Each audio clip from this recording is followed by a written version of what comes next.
ব্যক্তির উপর জাহান্নাম হারাম হারাম হারাম, যেই ব্যক্তি ফজর এবং আসরের নামাজ আদায় করবে।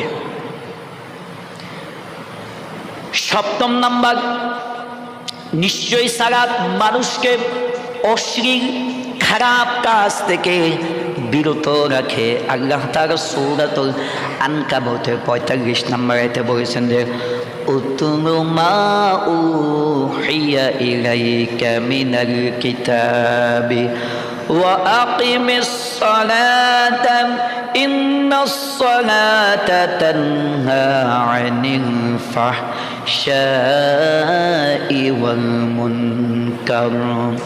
আল্লাহ বললেন, বান্দা উতলু মা উহিয়া ইলাইকা মিনাল কিতাব, তোমাদের প্রতি যে কিতাব অবতীর্ণ করা হয়েছে, তোমাদের প্রতি আমার যে ওহী অবতীর্ণ করা হয়েছে তা থেকে তোমরা তেলাওয়াত করো, তা থেকে তোমরা কি করো, তা থেকে তোমরা তেলাওয়াত করো।